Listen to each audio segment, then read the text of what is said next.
Bonjour, bonjour. Donc c'est le cours du lundi 18 mai. Lundi 18 mai, j'ai récupéré mon permis de conduire. Je suis de nouveau un vrai mec, hein. Extrêmement, monsieur. Vous savez que j'ai eu 4 mois de retraite permis, hein. 4 mois de retraite permis. Heureusement que c'est tombé sur le confinement, ça m'a arrangé. Tout ça parce que je suis un dangereux criminel de la route. J'ai passé une fois devant le radar de Verrier à 63 au lieu de 40. Et puis une autre fois, j'ai tracté une remorque sur l'autoroute à 115 alors que c'est limité à 80. J'avais oublié. 4 mois de retraite permis, 1400 balles d'amende. Vive la Suisse. Ok. Donc maintenant, je conduis comme un papy. C'est une horreur. Alors, on va donc... Ah, j'ai pas démarré. Excusez-moi, je parle, et puis j'ai pas démarré mon environnement, donc j'ai même pas encore démarré Anaconda. Donc, ce qu'on va faire aujourd'hui, c'est qu'on va terminer le chapitre sur le point fixe, etc. On a encore 2-3 exercices d'interprétation à faire, ça va aller vite. Et après, on va commencer un nouveau chapitre qui s'appelle les régressions. Faire une régression, ça veut dire construire une courbe sur la base d'un ensemble de points. Donc on verra qu'il y a une méthode reine pour faire ça, qu'il y a la méthode des moindres carrés. Et on va étudier ça. C'est un truc qui s'applique facilement à tout ce qui est physique, etc. Parce que quand on prend des points expérimentaux et qu'on veut en tirer une loi de puissance, ou une loi linéaire, ou une loi ceci, cela, eh bien on utilise cette méthode des moindres carrés. Et ça nous permet de déduire la loi. Okay. Alors là, je suis en train de meubler en attendant que Anaconda veuille bien s'ouvrir. Ok, donc ouvrez les vôtres aussi. Et puis, quand Anaconda se sera ouvert, Philippe, il est toujours pas arrivé ou quoi? Hein? Non, il n'est pas là. Alors, on lance Spider. On met Anaconda à plat. Voilà. Et donc, on avait ces exercices 23, 24, 25 à faire. Okay. Alors, ils étaient à faire évidemment sur la base du 21 et du 22. Le 21 et le 22, c'est les exercices qu'on a développés, c'est les softs qu'on a développés pour la résolution par la méthode du point fixe.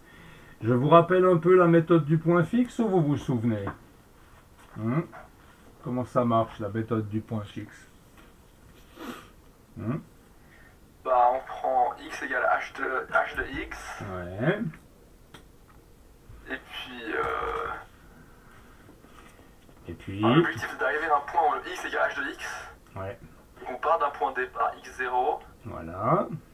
Et puis, en Et quel... on fait x0 égale h de x0. Mhm. Et puis on fait une boucle comme ça jusqu'à qu'il y a une précision acceptable. Ouais.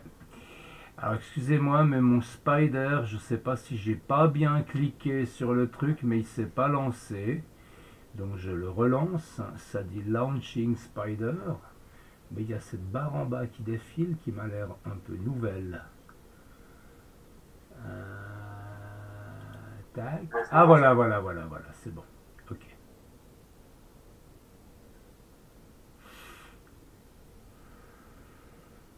Quand tu veux, Brigitte. Je sais pas pourquoi c'est aussi long à ouvrir ce truc. Je veux dire, mon ordi, il mouline à fond. Les 8 cœurs sont à fond. Je sais pas.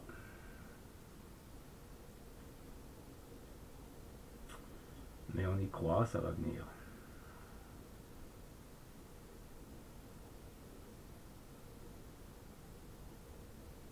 Ok. Voilà. Donc je reprends ici les exercices 21 et 22. Vous vous souvenez de l'exercice 21? On avait donc... je vais mettre un peu plus grand. On avait implémenté cette méthode du point fixe, x égale h de x, et on a, avec une précision donnée, et on avait fait ça pour une fonction h de x.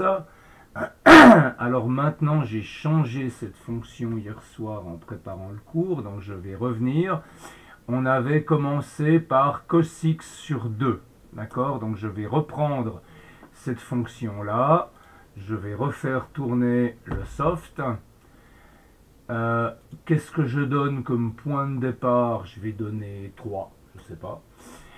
Et donc ça me calcule un certain nombre d'itérations jusqu'à obtenir la précision voulue. Et on trouve comme solution 0,45 en x et 0,45 en y. Évidemment qu'on trouve les mêmes valeurs pour x et h de x, vu que le point qu'on a déterminé, il est sur la diagonale, il est sur la fonction f de x, enfin h de x égale x, pardon, pas h de x égale x, sur la fonction, comment est-ce qu'on l'a appelé ici dedans? On lui a pas donné un nom. Enfin bref, regardons le dessin. Alors là, j'aimerais bien que ma barre de menu s'ouvre. Ce serait cool. Ah voilà, elle est là, ma barre de menu. Donc si je regarde le dessin, et si je fais un agrandissement ici, ok. Non, mon agrandissement, il est trop grand. Qu'est-ce qui s'est passé? J'ai commencé avec x0 égale 3. On va suivre le truc là. Okay. Ça, est-ce que je peux l'agrandir? Non, je ne peux pas l'agrandir. Donc, tac, on va commencer ici avec x0 est égal à 3. C'est ce qui est marqué là. Okay. Ensuite, on prend la valeur de la fonction. Pour x0 égale 3, la fonction, elle vaut moins 0,49. Hein. Moins 1, c'est là, ça c'est moins 0,49. Et puis ce moins 0,49, on le reprend comme valeur de x1. Donc on est ici, moins 0,49. On regarde la valeur de la fonction. Et puis la valeur de la fonction, c'est 0,43, etc. Et donc vous pouvez suivre tout ça. Et puis vous verrez que vous allez vous déplacer autour de la solution en vous en approchant. Et vous voyez que la série qui est là, moins 0,49, 0,43, 0,45, 0,44, 0,45, etc., elle converge vers le point ici qui a bien pour coordonnées 0,45 et 0,45.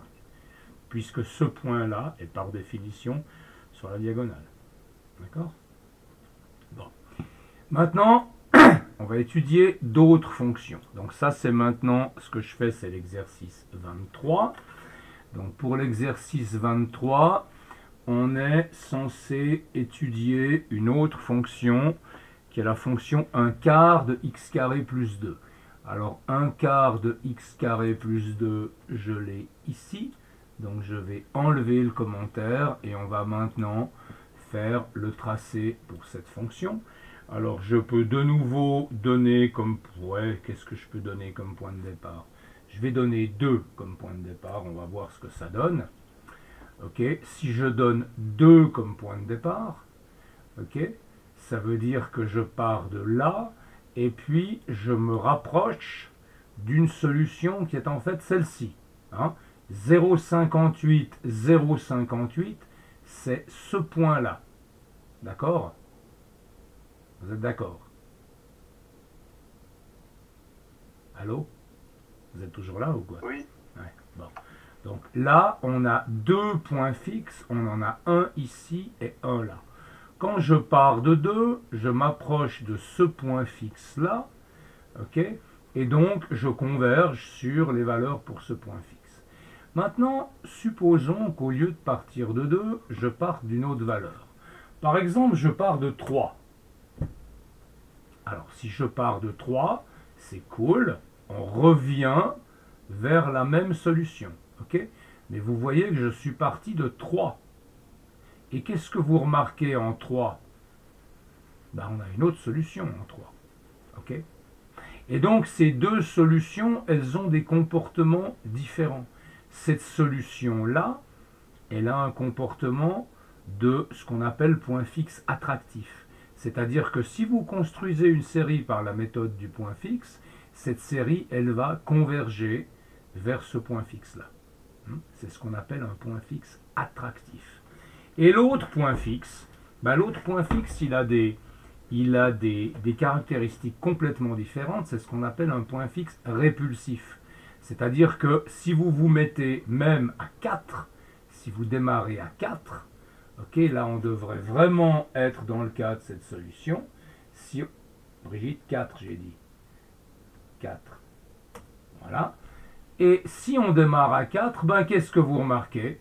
La solution, elle diverge. Ok. Pour finir, ça vous donne un message d'erreur parce que vous ne convergez pas vers le point fixe qui se trouve à droite. Vous voyez que là, 4, vous montez à 4, 5, 5, vous montez à 8, etc. Vous divergez complètement avec des valeurs là. Regardez les puissances. Là, vous avez 4,91 par 10 puissance 82. Ok? Donc, il faut bien regarder la puissance. C'est un chiffre gigantesque. Alors, je vous propose d'essayer de comprendre ça.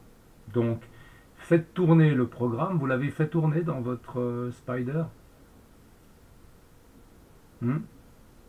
Allô, allô? Allô. Vous avez ça dans votre Spider qui s'affiche? Vous l'avez fait tourner ou pas? Parce que maintenant, j'aimerais... Bon, je peux peut-être me débrouiller avec les écrans pour qu'on voit le tout. Alors, attendez, je vais démarrer ça. Mais je vais le démarrer en dimension réduite. Voilà. Vous avez une magnifique vue sur mon rouleau de scotch. Et puis maintenant, je vais mettre ça devant sur ma feuille. Okay. Alors là, avec la plus grande des diligences, j'ai fait le plot. J'ai agrandi le plot qu'on obtient. Le plot, il est là. D'accord? Ce plot-là, je vous l'ai agrandi et je vous l'ai dessiné. Enfin, je vous l'ai fait ici. Et puis maintenant, on va regarder ce qui se passe avec ces différents points. Quand je pars de x0 égale 3, qu'est-ce que je fais? Eh bien, je prends la valeur de la fonction en 3. Alors, pour faire à x égale 3, il faudrait que je refasse tourner avec x égale 3. Alors, refaisons-le. Je démarre à 3. OK? Et donc, ça converge sur le premier point fixe. Je démarre à 3. La première itération, ça donne x égale 2,75. Pourquoi? Parce que si vous êtes là à 3, vous montez, vous cherchez la valeur de la fonction, vous trouvez... Ah, mais vous ne voyez pas là, excusez-moi. Vous partez à 3, vous montez, vous prenez la valeur de la fonction en 3, donc le h de x0, ça vous donne 2,75. Ce 2,75, vous le reportez sous forme de x1, ça c'est x1, il vient là. 2,75, le h de 2,75, ça vous donne 2,39. Vous pouvez suivre sur la liste des itérations. Et puis, donc, vous vous promenez tranquillement, comme ça. OK? Et puis, vous allez finir par converger vers ce point-là. Même avec une valeur initiale de 3 qui est proche de ce point de fixe-là. Maintenant, qu'est-ce qui se passe si on prend une valeur de 4, par exemple, pour démarrer? Vous démarrez avec une valeur de 4 initiale, et bien là, ça plante avec ces valeurs considérables. Alors, essayons de suivre maintenant les calculs que fait le programme avec x0 égale à 4. OK?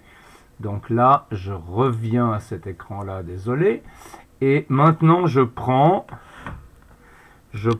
ici mon x0 égale à 4. Bon, alors, x0 égale 4. La valeur de la fonction est là. Je regarde la valeur que ça me donne. Je suis près de 5. Regardons ici, j'ai 4,5. OK, donc là, on a 4,5. Ouais, je suis allé un petit peu trop haut. On a 4,5. Ce 4,5, ce sera le x1. OK, donc le x1 à 4,5, il est là. Et si maintenant je reprends la valeur de x1, je regarde ce que j'obtiens par la fonction, eh bien, qu'est-ce que j'obtiens? J'obtiens ce 5, 5, 6, 2, 5. D'accord? 5, 5, 6, 2, 5. Ça, c'est la valeur de x2. Vous êtes toujours avec moi? Alors moi, oui. Ok, toi, oui. Toi, c'est Philippe. Non, moi, c'est Mathéo. Philippe, il n'est pas là. Ah, c'est Mathéo. Trahison. Ouais, Pardon, pardon, j'ai Moniteur, j'ai dit, alors maintenant, c'est Mathéo. confondu la voix. Alors, x2 est là. On repart avec x2. C'est 5,5625. Ça, c'est x2. Et vous voyez que la valeur de la fonction en x2, elle vous donne un x3 qui est encore plus élevé. Le x3, vous le retrouvez là, c'est 8,23. Et puis après, comme cette fonction-là augmente de plus en plus, eh bien ce phénomène, il va devenir de plus en plus important. Et vos points, x0, x1, x2, x3, ils ne convergent pas. Ils ne convergent pas vers le point fixe. Ok ? Et ça vous illustre la nature différente que les points fixes peuvent avoir. Vous avez des points fixes attractifs, comme celui-là, parce que si vous prenez un x0 même distant, eh bien votre suite x0, x1, x2, etc. avec xi égale h de xi moins 1, votre suite elle va converger vers ce point fixe.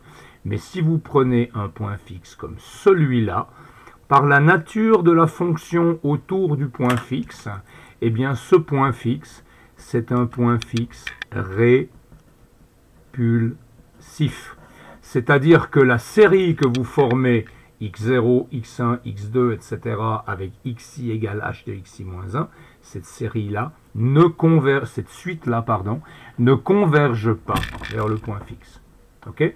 Donc, quand vous construisez des points fixes, vous devez faire attention. Il n'y a pas forcément de solution. Il y a certains points fixes, comme celui-là, qui sont répulsifs et qui donc ne vous donnent jamais de solution. Alors après, il y a des théorèmes, etc., qui permettent d'établir quel point fixe est attractif, quel point fixe est répulsif. On ne va pas aller dans ce genre de détails. J'aimerais surtout terminer ce chapitre pour commencer le suivant. Mais la leçon à retenir de tout ça, c'est que les points fixes ne donnent pas nécessairement une convergence de la série des xi. Donc il y a certains points fixes que vous ratez, et là vous avez un exemple avec un de chaque. Ok? Question encore là-dessus? Non, ça va, je sais pas, les autres. Ça va? Les autres, qu'est-ce qu'ils disent les autres? Ils sont encore avec nous les autres? Ils dorment. Ils dorment? Vous dormez? Il faut un café. Ça se passe bien les autres? Vous voulez pas ouvrir vos micros un tout petit peu? Histoire que j'ai l'impression que je suis pas tout seul avec Mathéo. On se croirait en première. Hein? Ouais, on se croirait en première année. Allô? Ouvrez vos micros. Dites quelque chose. C'est bon? Ok. Bon, on va faire le 24 maintenant. Alors, pour le 24, je vous ai aussi fait un joli dessin.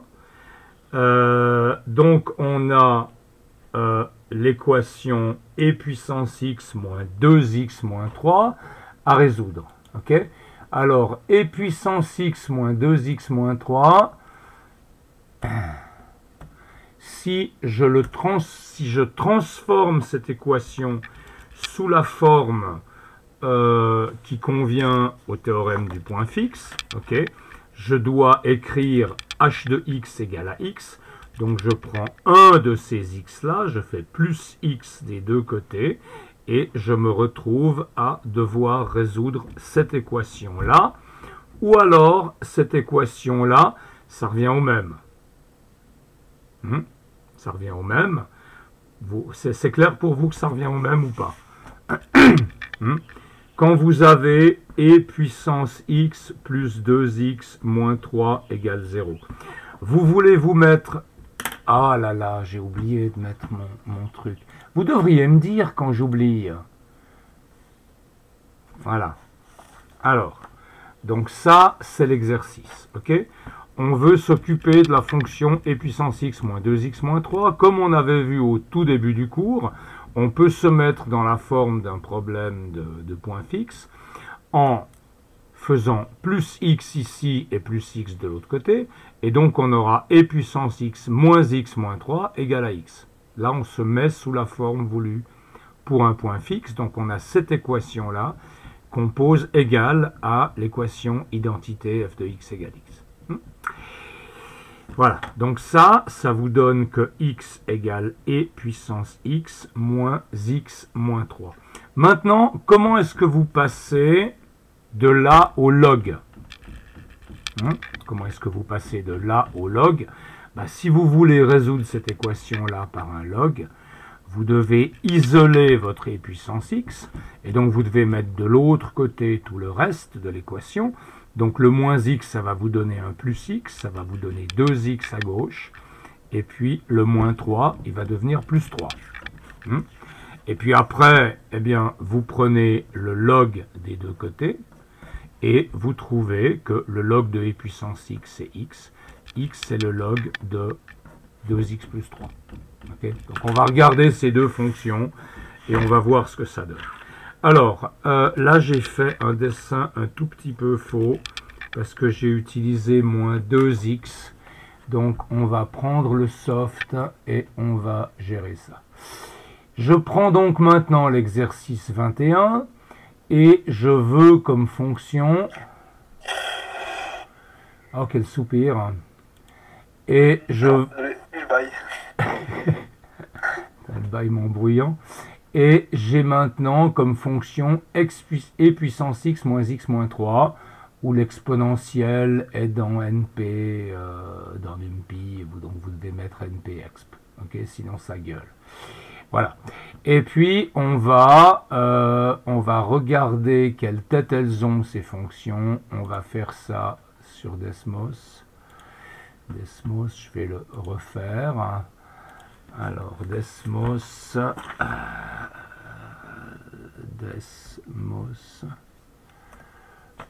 voilà.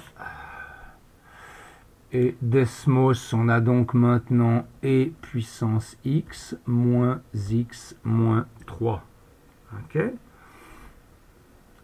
Ça, c'est la fonction e puissance x moins x moins 3. Ça, c'est la fonction x. Ok. Et vous voyez qu'on a un point fixe ici à peu près à moins 5 et un autre point x à peu près à 2,2. D'accord? Alors, regardons déjà si ça marche. On va partir... Vous voulez partir d'où? On va partir de 3 peut-être pour essayer de choper le point fixe à 2,2. Donc, si je pars de 3, qu'est-ce que je trouve? Eh ben, je trouve rien. Comment ça se fait? Regardez les valeurs. Hein? Alors, qu'est-ce que vous en concluez de cette fonction-là? Vous voyez qu'à un moment, vous avez x égale infinity. Okay? Comment est-ce que ça peut se passer? C'est peut-être pas étranger au fait que vous avez une fonction exponentielle dans l'histoire. Hein? Et que la fonction exponentielle augmente très vite. Regardons sur le graphique ce qui se passe. On est parti de x0 égale 3. Okay. La valeur de f de x0, c'est autour de... Attendez, là on est à 3. C'est autour de... c'est ici. De... 3, on est à 14.1 à peu près. Est-ce que le soft a raison? 14.08, oui. Ok. Et donc par cette configuration, quand vous partez de x0 égale 3, vous avez x1 qui fait 14,08 et vous sortez très rapidement de votre graphique. Parce que vous devez aller à 14 sur l'axe horizontal, donc beaucoup plus loin. Évidemment, la valeur de la fonction à cet endroit-là, elle va être gigantesque. Et elle est, vous l'avez ici, elle est d'1 309 981. Ok, et puis la valeur de la fonction, en ce point-là, elle est infinie, et donc ça s'arrête. On ne converge pas. Donc, qu'est-ce que vous en concluez sur ce point fixe-là? Il est attractif ou répulsif? Répulsif. Il est répulsif. Ok. Maintenant, on va voir si l'autre point fixe est attractif. Donc, on va essayer maintenant de partir de, si je prends le graphique, partons de moins 2 par exemple. Hein, moins 2, ça devrait le faire. On va essayer. Moins 2, tac, aha. Bah, qu'est-ce qui se passe? On converge vers moins 1,37 et puis moins 1,37. Alors, moins 1,37, moins 1,37, ça correspond bien à ce point-là. Okay, on a moins 1 qui est ici, moins 2 qui est là, moins 1,37 c'est par ici, et puis là c'est la même valeur puisque c'est une intersection avec la diagonale, donc ça joue bien. Okay, donc là vous avez un autre exemple d'une fonction avec deux points fixes pour laquelle un des points fixes est instable et est répulsif et l'autre point fixe est attractif. D'accord? Ben, c'est un peu la même conclusion qu'à l'exercice d'avant. C'est juste pour vous rendre attentif à ce genre de choses. Hein. Et puis on vous demande est-ce que les points fixes sont repoussants ou attirants. Ben, bon, ça a été écrit par un gars qui est allemand, qui est autrichien d'origine. Thomas Speer, il est autrichien. Donc, est-ce que ces points fixes sont attirants ou repoussants? Ça, c'est sa formulation à lui. Un francophone dirait attractif ou répulsif, ce qui n'est pas tout à fait la même chose. Mais on a compris l'idée. D'accord? Ok, vous êtes toujours là? Fidèle au poste. Oui. Fidèle au poste. Bon. Alors, j'aimerais qu'on arrête ce chapitre-là. À moins que vous ayez fait des corrections, des choses intéressantes, que vous vouliez les présenter. Est-ce qu'il y a quelqu'un qui aimerait dire quelque chose? Non? Bon. Alors, est-ce que vous avez imprimé le chapitre suivant?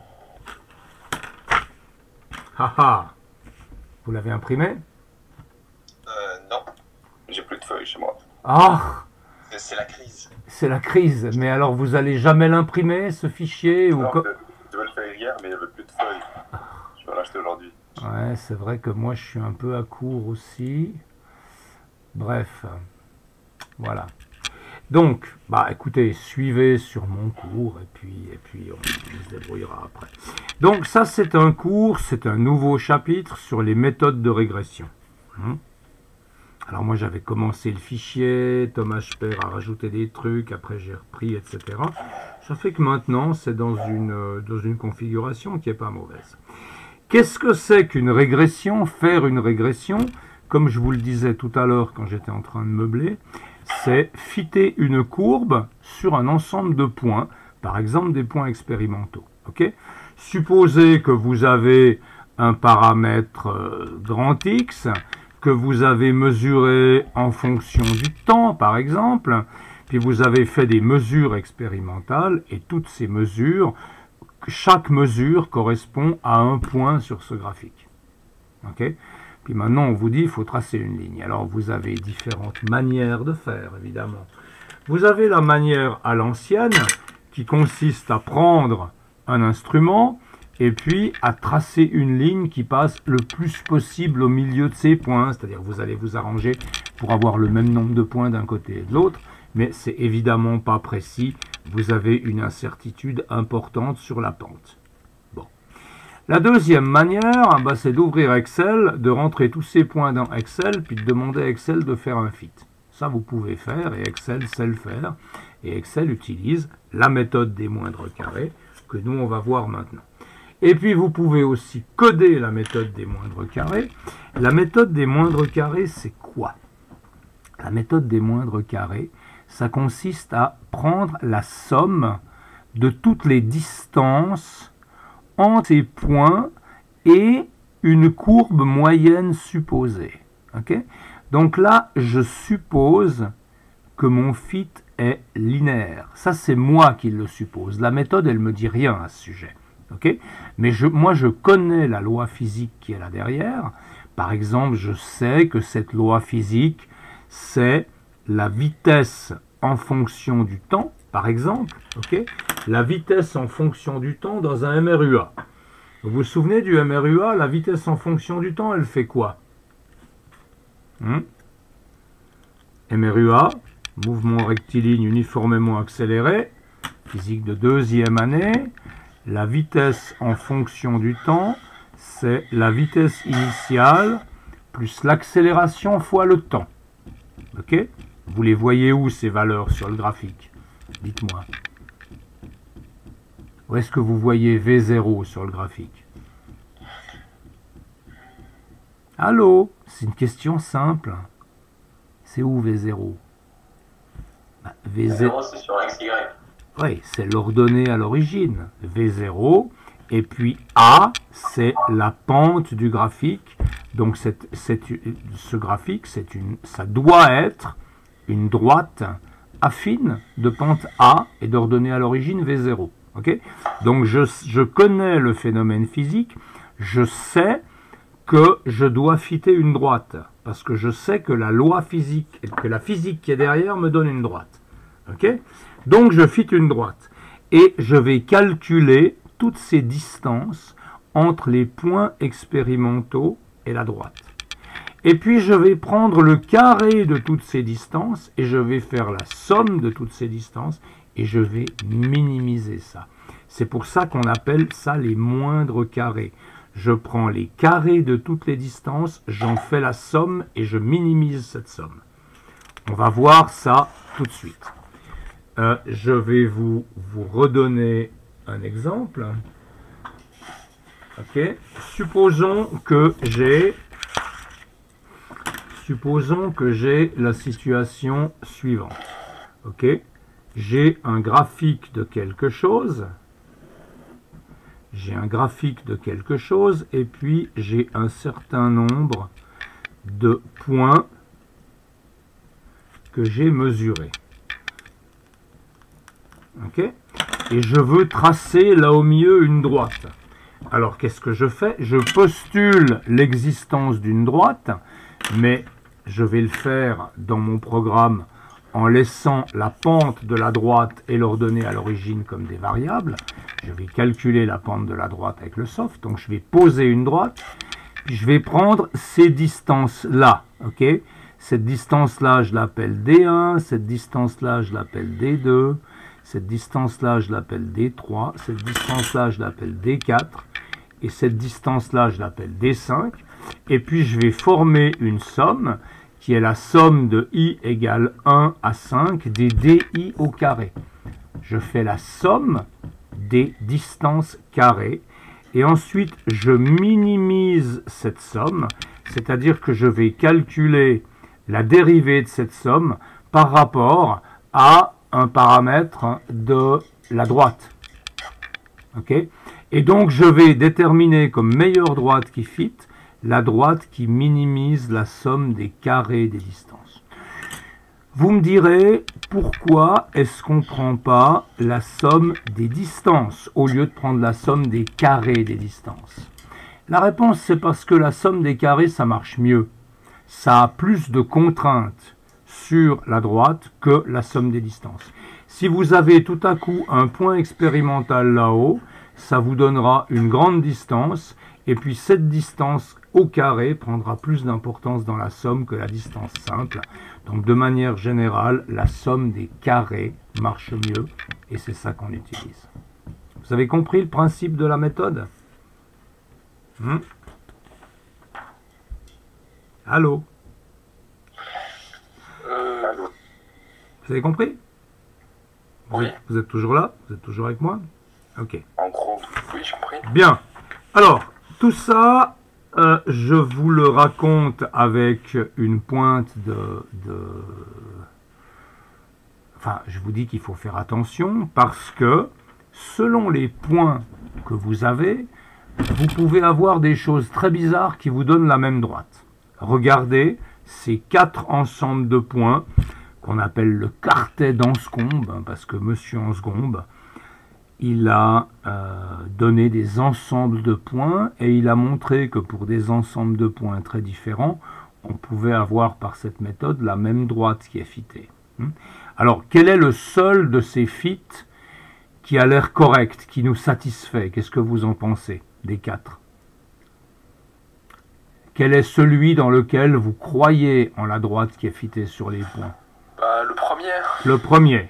Le premier, qu'est-ce que vous avez? Vous avez une distribution de points qui a la gueule d'une droite affine. Ok, tous les points correspondent très bien à une droite affine. Par contre, ici, qu'est-ce que vous avez? Comment vous décririez cette image-là? Vous avez des points expérimentaux qui ont l'air de très précisément décrire une parabole. Ça, ce serait un graphe pour la hauteur en fonction du temps, pour un objet que vous lancez vers le haut, par exemple, et qui va redescendre. Donc l'objet, il va mettre un certain temps pour atteindre la hauteur maximale, puis il va redescendre, ça va vous donner une parabole.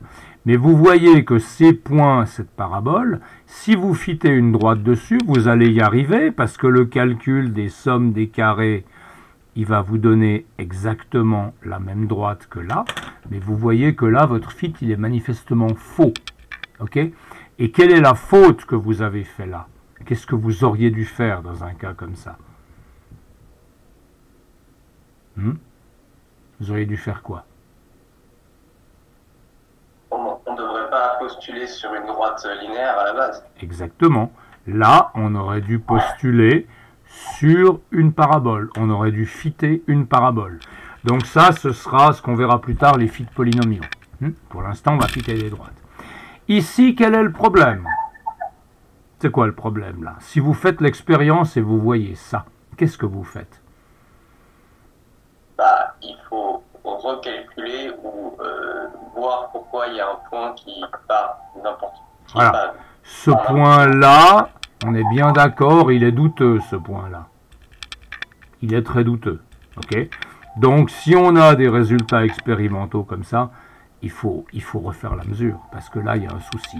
Il faut que vous sachiez si c'est une erreur de mesure ou si c'est réellement un phénomène. Et si c'est un phénomène, vous allez peut-être mesurer plus précisément dans cette région-là pour voir s'il y a une résonance ou quoi que ce soit. Mais l'idée de fitter une droite, elle est un peu ridicule. Soit ce point-là est faux, et dans ce cas-là, vous allez fitter une droite, mais dont la pente sera différente, elle sera basée uniquement sur ces points-là. Soit vous allez regarder plus en détail cette zone-là. Dernier exemple, vous avez un ensemble de points comme ça qui sont mesurés tous à peu près pour la même valeur, ce qui n'est pas très physique, mais bon, admettons que ce soit pour des valeurs légèrement différentes de 8 là autour. Et puis vous avez un point là-haut qui vous détermine la pente d'une droite. Vous allez fitter une droite, mais les points, ils ne veulent pas dire que c'est une droite. Donc là, de nouveau, vous avez fait une erreur de fit. Ok? Donc on est bien d'accord que... Ouais, dis-moi. En fait, vous avez dit que justement, pour trouver cette droite linéaire, on faisait la somme des distances au carré. Ouais. Mais en fait, la distance, on la calcule comment? Est-ce que la distance, du coup, on prend la valeur y ou on prend la valeur x? Ou alors on prend quelle valeur, du coup? On va venir au détail dans un instant. C'est le chapitre suivant où on va faire le calcul. Si tu veux, cette différence de hauteur...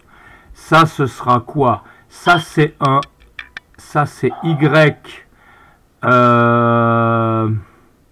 Comment te dire ça? Les points expérimentaux, tu peux les voir comme des points XY. La valeur Y correspond à la valeur X sur l'axe des X. Ok? Ça, c'est une fonction f de X. Donc on va faire la différence entre ce y-là et la valeur de la fonction, puis on va prendre ça au carré. D'accord? Okay, et ça sera la distance du coup. Et ça, ce sera la distance. Alors regarde, c'est fait ici. Hein. On prend maintenant un exemple. On prend une droite affine. Cette droite de régression, je suis désolé, c'est tout petit, c'est y égale ax plus b. Donc on appelle A la pente de la droite, on appelle B l'ordonnée à l'origine. Donc B c'est là, et puis A c'est la pente. D'accord? Ça c'est la droite qu'on fit. Et puis on a nos différents points, en particulier on a ce point-là. Donc ce point-là, qu'est-ce que c'est? On a 2 points. On va les spécifier les deux. Celui-ci, ce point ici, c'est xi. Et puis là, on est sur la fonction, on n'est pas sur les points expérimentaux. D'accord? Donc la coordonnée, ce sera yi est égal à f de xi. Ça, c'est les coordonnées de ce point-là. Xi, f de xi. C'est un point qui, par définition, est sur la droite f. D'accord? Et puis, ce point-là, ce sera xi, même valeur en x, mais yi expérimental, la valeur mesurée, le yi qui est là. D'accord? Ok? Et quand on va construire notre somme de moindre carré, eh bien on va faire ça. On appelle ça la somme des résidus aussi. On va définir cette somme comme étant la somme pour i égale 1 à n, c'est-à-dire que si on a n points, eh bien on va sommer sur ces n points. Ici on a 1, 2, 3, 4, 5, 6, 7, 8 points, donc ce sera la somme de n égale 1 à 8. Des yi, qui sont les valeurs des points expérimentaux, moins f de xi, qui est la valeur de la fonction. Ok? Donc ça là, ce yi moins f de xi, ça correspond à la distance verticale entre les points et la fonction. D'accord? Et puis, cette distance verticale, on la prend au carré, parce que comme je vous ai expliqué avant, avec un carré, les contraintes sont plus fortes et ça marche mieux. Ok? Et puis maintenant, cette somme qu'on a écrite là, eh bien, on remplace dans cette somme le f de xi par la forme de la fonction qui est axi plus b. D'accord? Donc notre somme maintenant, c'est la somme de n égale 1, de i égale 1 à n, des yi moins xi plus b, au carré. Et on a dit qu'on veut minimiser cette somme. On veut trouver la courbe, ou la droite, c'est-à-dire on veut trouver les paramètres a et b, tels que cette somme est minimale.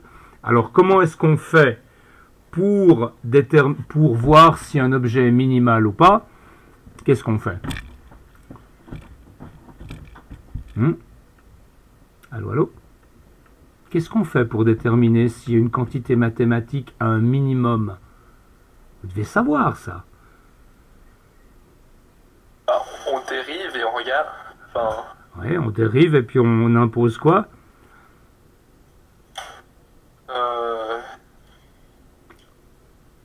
On met dérivée égale 0. Voilà, dérivée égale 0. Hein, parce que quand vous avez une quantité qui a un minimum, si vous regardez la dérivée de cette quantité qui correspond à la pente de la droite tangente, eh bien quand la quantité atteint un minimum, la droite tangente est de pente 0.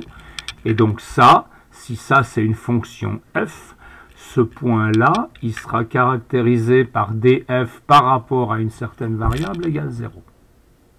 Et maintenant, quelle est la variable par laquelle nous, on va dériver? Eh bien, les variables qu'on veut influencer, c'est les variables a et b. Donc, on va dériver par rapport à a et par rapport à b. C'est-à-dire qu'on va imposer ces deux conditions-là. On va imposer que la dérivée de la somme par rapport à a est égale à 0 et que la dérivée de la somme par rapport à b est égale à 0. Ça veut dire que la somme sera minimale pour une certaine valeur de a et minimale pour une certaine valeur de b.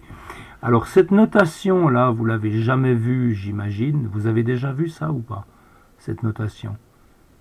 Ça, c'est ce qu'on appelle des dérivées partielles. Ok? La dérivée totale, c'est d sur dx, f de x. Enfin, je ne sais pas comment vous écrivez ça. Je ne sais pas si vous avez des cours de maths normaux ou des cours de maths avec les infiniment petits, etc. Vous avez quoi comme cours de maths? Allô? Allô? Arrêtez de répondre. Vous avez quoi dans vos cours de maths? Vous calculez cette écriture de la dérivée, ça vous rappelle quelque chose? Vous connaissez ça? Normalement, c'est les ultra small, ouais. Ça, ouais, bon, alors ça c'est la variation de la fonction sur un espace ultra small, mais ici on va dériver la fonction par rapport à a. Et on note ça avec un D rond, parce que la fonction S, elle dépend de plusieurs variables, a, b, x, etc. Et la dérivée partielle, c'est la dérivée par rapport à la variable a, en considérant que toutes les autres variables sont des constantes. D'accord? Alors maintenant, il faut faire le calcul de tout ça. Ok? Et alors là, je vous suggère de vous concentrer un petit peu, parce qu'on va maintenant faire ce calcul. Il faut juste... Ouais, c'est un peu long quand même, mais bon, il faut le faire. Comment est-ce qu'on fait ça? Est-ce que... Non, écoutez, on va le faire en ligne. Je vais vous faire le calcul. Ok? Donc, je prends une feuille et là, il faudrait que vous notiez ce calcul parce que le noter, je pense que c'est quand même une bonne idée. Ok? Donc, comment est-ce qu'on passe de là à là? Alors, ça va vous prendre un petit moment. On a S, la fonction S, je le rappelle, qui est la somme pour i égale 1 à n des yi moins f de xi au carré. D'accord? Vous êtes avec moi? Là, il faut suivre, hein, parce que sinon, ça ne va pas le faire. Ok? Et cette somme, on l'a réécrite en explicitant la fonction f, donc c'est yi moins axi plus b au carré. J'ai simplement remplacé la fonction f de xi par sa forme générale avec a et b qui sont des variables. D'accord? Maintenant, je dois faire la dérivée de s par rapport à a. Aha! Aha! Alors, permettez-moi déjà de réécrire ça pour que ce soit plus clair, comme la somme de i égale 1 à n des yi moins axi moins b au carré. D'accord? J'ai simplement distribué le moins qui était là pour moins risquer de me tromper. Je dérive S par rapport à A. Vous êtes toujours là? Allô? Ouais. Ouais. Je dérive S par rapport à A.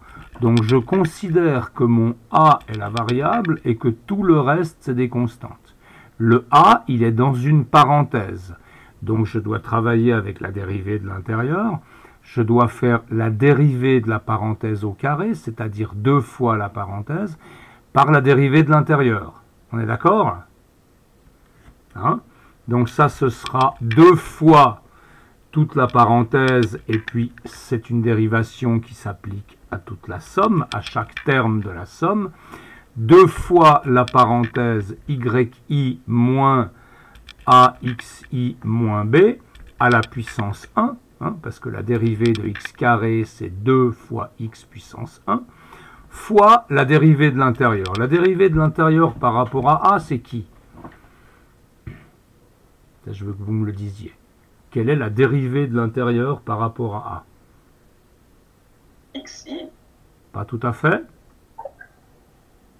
Moins xi. Ah oui, moins xi. Moins xi. Ok?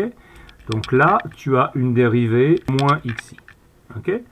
Et donc ça te donne moins 2xi, je l'ai foutu devant, fois la somme de i égale 1 à n de yi moins axi moins b.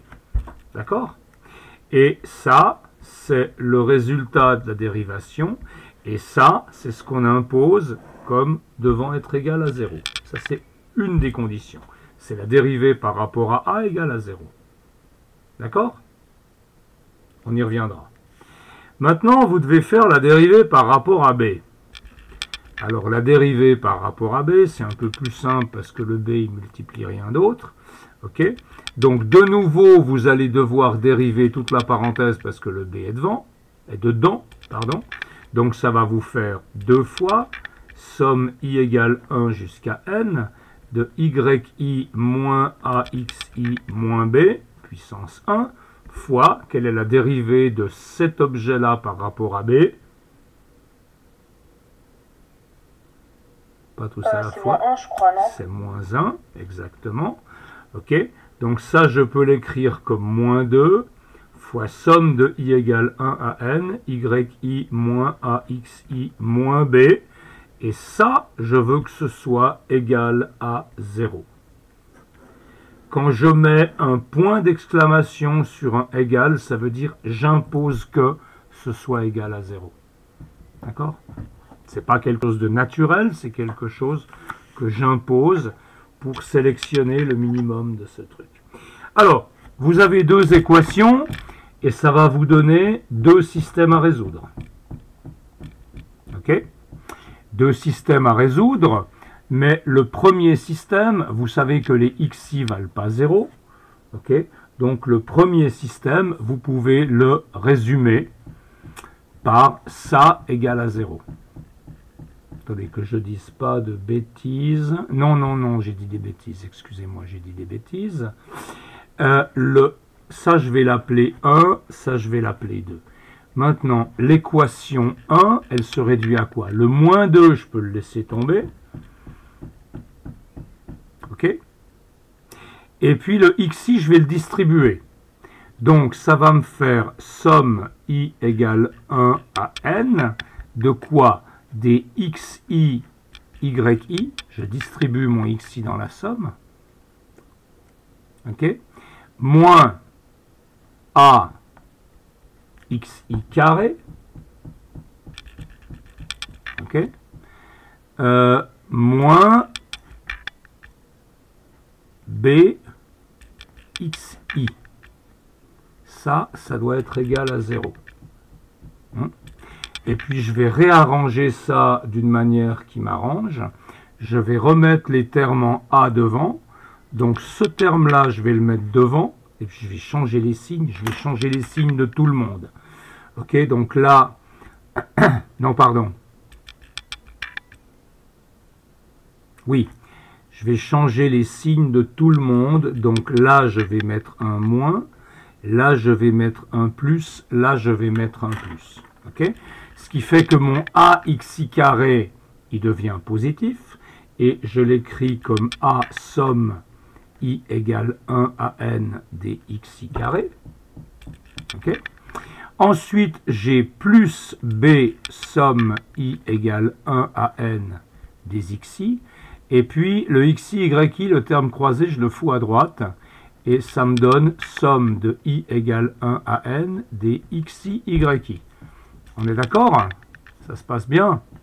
Désolé de bouger la feuille. Ça, c'est la première équation. La deuxième équation, donc la première équation, elle vous donne ça. La deuxième équation, elle vous donne quoi? Bah, c'est la même chose, simplement, vous n'avez pas le xi qui vient multiplier tout le monde. D'accord? Donc, la deuxième somme, c'est a somme i égale 1 à n des xi plus b fois n, où je vais définir le n. N, c'est quoi? Ah oui, pourquoi est-ce que vous avez b fois n là? Parce que vous avez une somme de i égale 1 jusqu'à n de b. Donc pour i égale 1, ça vous fait b. Plus pour i égale 2, ça vous fait b. Pour i égale 3, ça vous fait b. Donc ça vous donne n fois b. Et ça, c'est n fois b. Où n est le dernier indice de la somme. Vous comprenez ça? Je fais une somme pour i égale 1 à n de toujours la même chose qui est b. Donc je somme n fois l'objet b. Ça me donne nb. Donc a, somme de i égale 1 à n des xi, plus bn est égal à quoi? Est égal à somme de i égale 1 à n des yi. C'est ce terme-là dont j'ai changé le signe et je l'ai mis à droite. Okay? Et là, on a notre nouveau système à résoudre. Ok? Alors ça, c'est un système linéaire que vous pouvez résoudre sous forme matricielle. Vous avez déjà vu les résolutions matricielles? Vous savez ce que c'est, une résolution matricielle? Hein? Pardon? Personnellement, non. Non, moi non plus. Vous avez jamais vu ce que c'est qu'une matrice? Vraiment pas. Oh là là. Ah non. Eh ben, je vais vous apprendre ce que c'est qu'une matrice. Ce sera votre Peut-être que pucelage. c'est un autre nom, mais je pense pas. Non, une matrice, c'est une généralisation d'un vecteur. C'est un objet qui a n lignes et m colonnes, dans laquelle vous mettez ce que vous voulez. Vous avez jamais vu ça? Bon, je vais continuer avec le produit matriciel. Donc cet objet-là, ce système d'équations-là, je peux le mettre sous forme de matrice. Sous forme matricielle. Ok? Alors une matrice, c'est quoi? Bon, je vais quand même vous dire les choses. Une matrice, c'est par exemple 1, 2, 4, 3. Ça, c'est une matrice. Okay? C'est une matrice à 2 lignes, 2 colonnes. Okay? Ça, c'est une matrice qu'on appelle 2 fois 2. Okay? Et puis, cette matrice, je peux en faire différentes choses. Par exemple, je peux l'appliquer à un vecteur, x, y. Alors, dans ce cas-là, si je veux que ma notation soit correcte, il faut que j'enlève la matrice de devant. Ok, parce que maintenant, qu'est-ce que j'ai fait? J'ai fait ma matrice multipliée par un vecteur que j'appelle x. Et ce vecteur x, il contient les composantes x, y. Et le produit matriciel, il est défini comment? Ça, c'est une définition tout à fait générale que je vous recommande d'apprendre dès aujourd'hui. Le produit matriciel, c'est ce qu'on appelle le produit ligne-colonne. Donc vous allez prendre la première ligne fois la première colonne et ensuite la deuxième ligne fois la première colonne. Okay? Alors ça vous donnera quoi? Première ligne fois première colonne, c'est 1 fois x plus 2 fois y. 1 fois x plus 2 fois y. Et puis le deuxième produit, c'est la deuxième ligne fois la première colonne. Donc ça, ce sera 4 fois x plus 3 fois y. D'accord? Et donc, évidemment, il vous faut le même nombre de lignes, ils ont le même nombre de colonnes dans la première matrice que de lignes dans la deuxième. Okay? Ça, c'est une matrice 2, 2. 2 lignes, 2 colonnes. Le vecteur ici, c'est un vecteur avec 2 lignes, 1 colonne. Hein? Et vous voyez que le nombre de colonnes du premier vecteur, de la matrice, est égal au nombre de lignes du vecteur. Donc ça marche, on peut faire le produit vectoriel. Si ce n'est pas le cas, on ne peut pas.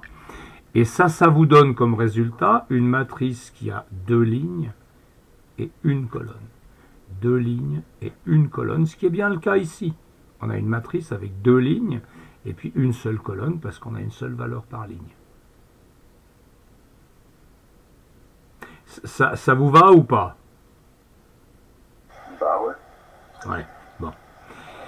Ensuite, les matrices... En classe, un peu... Pardon? On n'a pas vraiment vu les matrices en classe, c'est un peu plus compliqué, mais... Oui, ben, ça vous fait une introduction. Ok. Alors maintenant, supposons que j'ai un système linéaire. Un système linéaire, je peux l'écrire comme ça. C'est-à-dire une certaine matrice fois x égale un certain y. Vous voulez un exemple? Ok. 3x plus 2y. Attention, il faut que je fasse attention à mes indices, à mes valeurs. Ok. Je ne vais pas utiliser x et y, sinon on va tout confondre entre les x majuscules et les x minuscules. Mon vecteur x, je vais appeler ses composantes x1, x2. Mon vecteur y, ce sera y1, y2. Sinon, si je mets des x majuscules, des x minuscules, et la même chose pour les y, ça ne va pas aller. Alors, donc, je veux prendre maintenant le système 3x1 plus 2x2 égale 6 y1 ou égale y1 ou égale y1 et puis le système 4x1 moins 6x2 égale y2. Ok, ça c'est un système linéaire habituel. D'accord? Eh bien, comment est-ce que vous mettez ça sous forme matricielle? Vous pouvez former une matrice 3, 2, 4, moins 6 qui s'applique au vecteur x1, x2. Ok? Et si je fais le calcul, ça vous fait 3x1 plus 2x2. 3x1 plus 2x2. Et puis ici, 4x1 moins 6x2. Okay? Et vous avez votre vecteur avec deux lignes et une colonne. Et ce vecteur, maintenant, on a dit que c'était égal à y. Donc c'était égal à y1, y2. Ça veut dire que 3x1 plus x2 égale y1, ça cette équation-là. Et que 4x1 moins 6x2 est égal à y2, ça cette équation-là. Donc tous les systèmes linéaires, on peut les mettre sous forme matricielle. Et l'intérêt de mettre un système linéaire sous forme matricielle, c'est que la résolution matricielle est beaucoup plus simple. Comment est-ce qu'on fait une résolution matricielle de ce truc? Notre inconnu, c'est x. Y, c'est des valeurs connues. Vous n'avez pas besoin de vous occuper d'y. Mais comment est-ce qu'on fait pour résoudre ce système? On a une matrice fois un vecteur égale l'autre vecteur. Eh bien, comment est-ce qu'on fait? On multiplie par la matrice inverse, ça donne l'identité, et on doit multiplier de l'autre côté aussi par la matrice inverse, mais il faut la mettre du même côté de la variable, pas de l'autre côté. Okay? Donc finalement, votre solution, c'est que le vecteur x, c'est la matrice 1 le vecteur y, et vous avez en principe résolu votre système si vous savez calculer la matrice inverse. D'accord? Oui ou non? Allô? Oui. Ok, oui, bon. Maintenant, comment est-ce qu'on calcule l'inverse d'une matrice? Alors, évidemment, que matrice est grosse, plus c'est compliqué, la formule est toujours la même. Pour une matrice de 2, A, B, C, D, l'inverse de la matrice, c'est quoi? L'inverse de la matrice, c'est 1 sur le déterminant de la matrice. Donc si c'est, on va supposer que cette matrice appelle A, 1 sur le déterminant, je vais vous expliquer ce que c'est le déterminant, fois la matrice dans laquelle vous avez réarrangé les éléments de cette manière. 1 sur det A fois D moins B moins C, pardon, A. Et puis le déterminant de la matrice, c'est AD moins BC. Le déterminant, c'est AD moins BC, c'est-à-dire ça fois ça, moins ça fois ça. Ok? Vous voulez faire l'essai? Vous voulez voir que ça marche? Allez, on va prendre une matrice au bol, et puis on va calculer son inverse, et puis on va multiplier la matrice par son inverse, et on va voir que ça donne l'identité. Ok? Alors c'est très fondamental ce qu'on fait là, mais bon. Je prends une matrice. Donnez-moi des chiffres pour cette matrice. Ne me donnez pas des chiffres énormes. Qu'est-ce que vous voulez dans cette matrice? 34. 3, Ah, 3, 8. 3, 8. 5. et 2. Ouais. Ouais. Ok. 3, 8, 5, 2. Ok. Quel est le déterminant de cette matrice? Ok. Le déterminant, c'est AD moins BC. A, c'est ça. D, c'est ça. Donc, ça fait 3 fois 2 moins 5 fois 8, 40. Moins 5 fois 8. Okay? 3 fois 2, 6. Moins 40. 6 moins 40, ça fait moins 36. C'est le déterminant de la matrice. C'est cool parce que le déterminant n'est pas nul. Si le déterminant est nul, vous êtes embêté parce que vous devez faire 1 sur le déterminant. Vous ne pouvez pas inverser une matrice dont le déterminant est nul. Okay? Maintenant, si je calcule la matrice inverse, ce sera donc 1 sur le déterminant, 1 sur moins 36, fois, qu'est-ce que j'ai dit comme forme? Ok, j'ai dit D ici, donc on prend la valeur D, on la met là-haut. Hein, reprenez cette feuille. D, on le met là-haut. Tac. Ensuite, A, on le met là en bas. 3.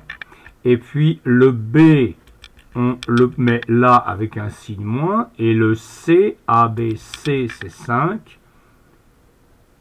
Pardon. Non, je suis en train de dire des bêtises ou quoi? D moins B moins CA, je suis con. Moins B, B,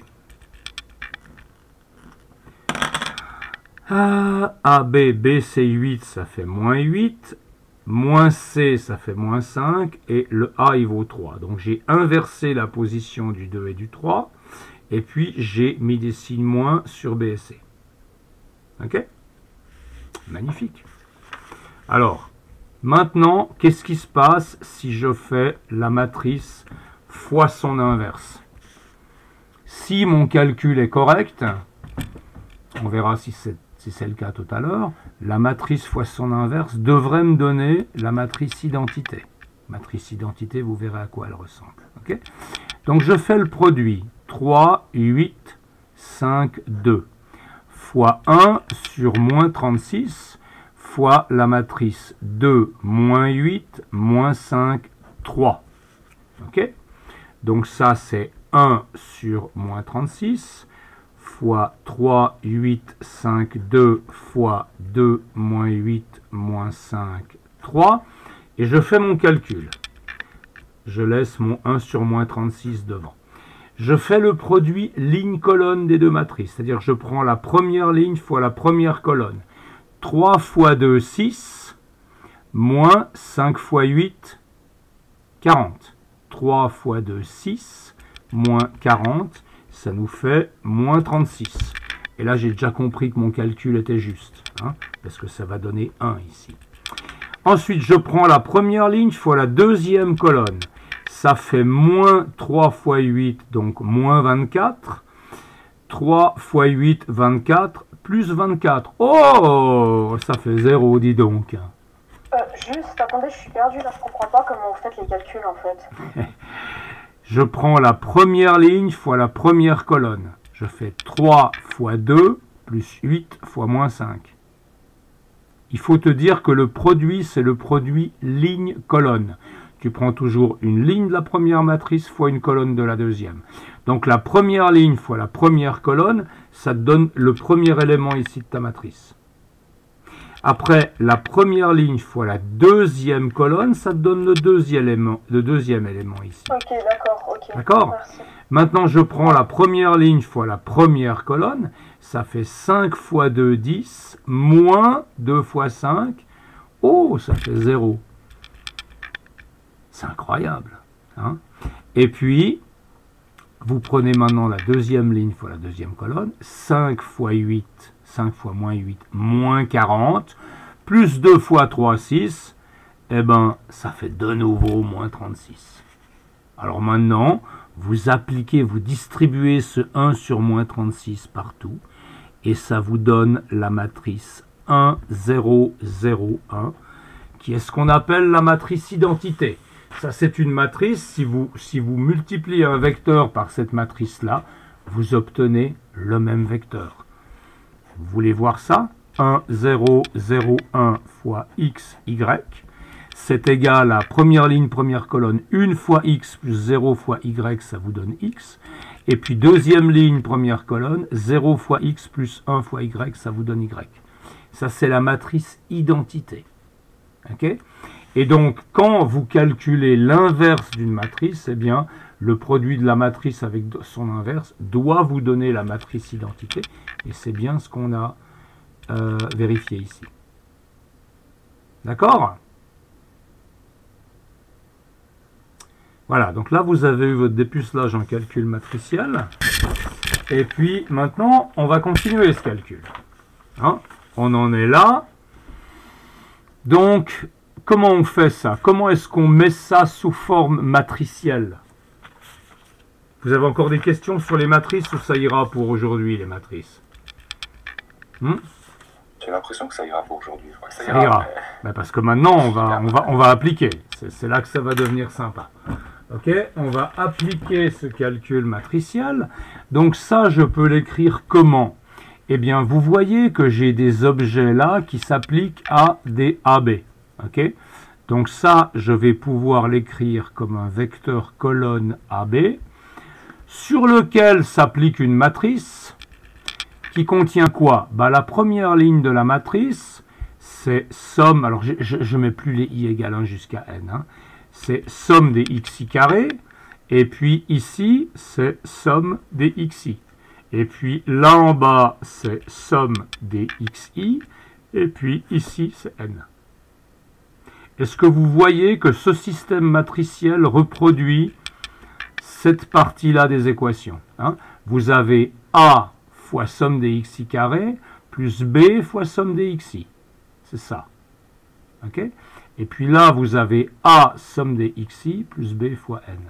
Et tout ça, ça doit être égal à un autre vecteur qui contient ici la somme des xi, yi, et qui contient ici la somme des yi. Ok?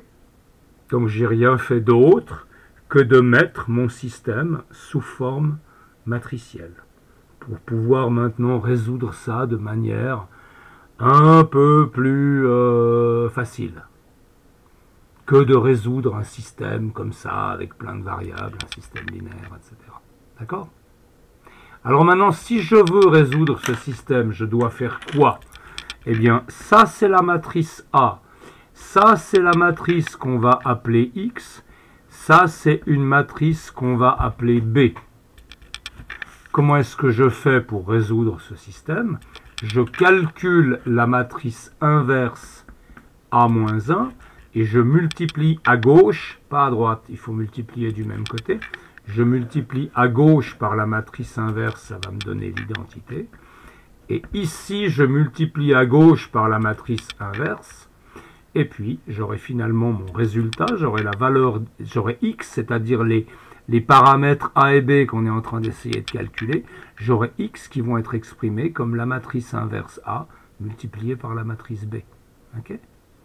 Donc il suffit maintenant que je calcule l'inverse de la matrice A et que je formule ça comme x égale A-1 fois B pour avoir ma solution. Vous êtes toujours avec moi ou vous êtes en train de fomenter des plans de suicide? Les deux, en vrai, je suis toujours là. Les deux, d'accord. Ah ben vous ne vous suicidez pas avant la fin du cours. Non, Ok. pas de souci. Maintenant, la matrice inverse, la matrice A-1, quelle gueule est là? Eh bien, la matrice A-1, c'est 1 sur le déterminant de la matrice, fois la matrice dans laquelle on a inversé la position de A et D, c'est-à-dire que le D, on le met à la position de A, et le A, on le met à la position de D, et on a, et on a changé le signe des sommes des xi. Ok? Donc là, on a moins somme des xi, et là, on a moins somme des xi. Ça marche? Et puis le déterminant, il faut que je le calcule. Le déterminant, c'est AD moins BC. AD, c'est la somme des xi carrés fois n, moins BC, bah, c'est la somme des xi fois somme des xi. Autrement dit, somme des xi au carré. Pardon. Voilà. Santé. Ok. Alors maintenant, on peut calculer tout ça. Merci. On peut calculer tout ça. Donc notre solution x, qui je vous rappelle, contient les variables a et b. Ok. Notre solution x, c'est quoi? Eh bien, c'est a-1 fois y. Donc je vais prendre cette matrice-là et je vais la multiplier par y, qui était ça. Donc je prends cette matrice-là, je le réécris. on a 1 sur somme des xi carré fois n moins somme des xi au carré, fois, ben je copie tout ça, n moins somme des xi, moins somme des xi, somme des xi carré, et tout ça, je l'applique au vecteur y, qui était somme des xi, yi, et puis somme des yi. Ok? Alors, on a presque fini là. Vous le voyez peut-être pas, mais on a presque fini. Hein? On est à une étape de la fin. Parce que maintenant, je vais calculer tout ça. Donc, je vais calculer deux quantités, parce que ça, c'est une matrice avec deux lignes, deux colonnes. Et là, c'est une matrice avec deux lignes, une colonne. Donc, ça va me donner un vecteur avec une ligne, une colonne. J'aurai cette ligne-là fois cette colonne-là, cette ligne-là fois cette colonne-là. La valeur du haut, c'est quoi? Eh bien, je vais mettre dessous déjà ce facteur-là qui vient partout, somme xi carré n moins somme xi au carré. Et en haut, qu'est-ce que j'ai? J'ai n fois somme des xi yi, n fois somme des xi yi, moins somme des xi, somme des yi. Somme des xi, somme des yi. Et ça, messieurs, dames, ça c'est A. J'ai trouvé A. Et puis le B, c'est quoi? C'est divisé par la même chose, somme des xi carré n moins somme des xi au carré. Et en haut, j'ai moins somme des xi, somme des xi, somme des xi yi.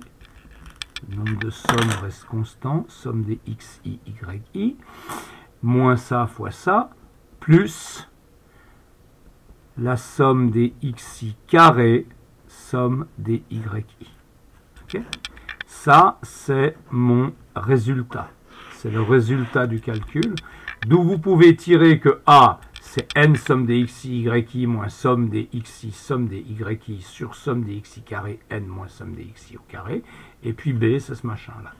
Et ça, c'est ce que vous retrouvez dans votre cours. Vous le retrouvez ici. Ok? Alors, ça c'est exactement ce qu'on a écrit là. Ok? N somme xi yi moins somme xi somme yi. N somme xi yi. Alors oui, il y a un signe de différence, mais ce signe de différence, il vient d'où? Pourquoi il y a un signe de différence? Je ne sais pas pourquoi il y a un signe de différence. Mais ça, c'est correct. J'ai dû me planter. Non, c'est juste. Qu'est-ce que je raconte? Pourquoi je dis qu'il y a un signe de différence? Je suis malade ou quoi? Ça, c'est n somme des xi yi, c'est juste. Moins somme des xi, somme des yi, c'est juste. Sur n somme des xi carré, moins somme des xi au carré.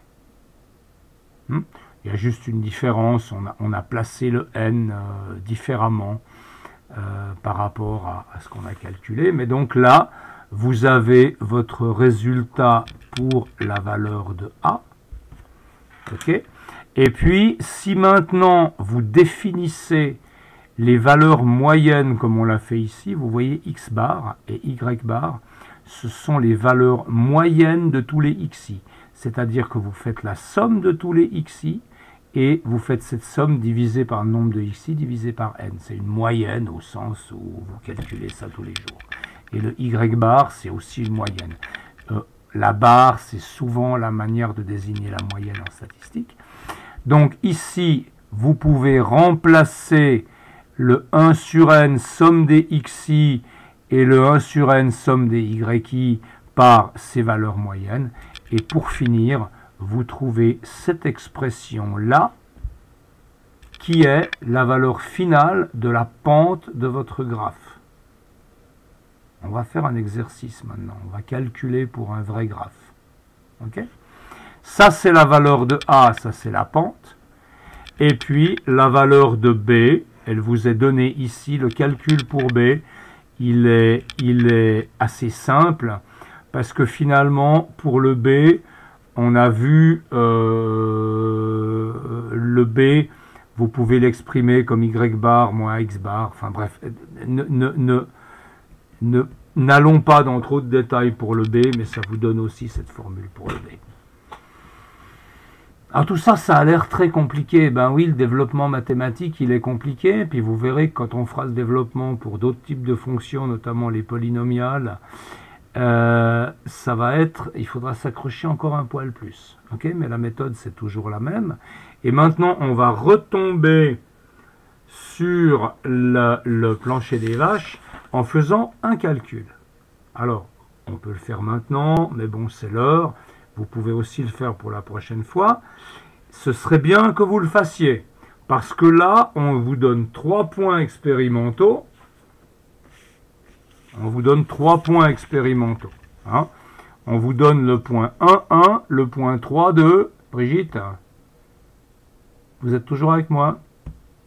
Allô? C'est un peu fou, même. Oui, mais oui, parce que Brigitte, elle n'est pas très rapide pour mettre Ouais, au on point. est là, mais on est un peu crevé. Hein. Oui, oui, Genre là, Mais bon, quoi.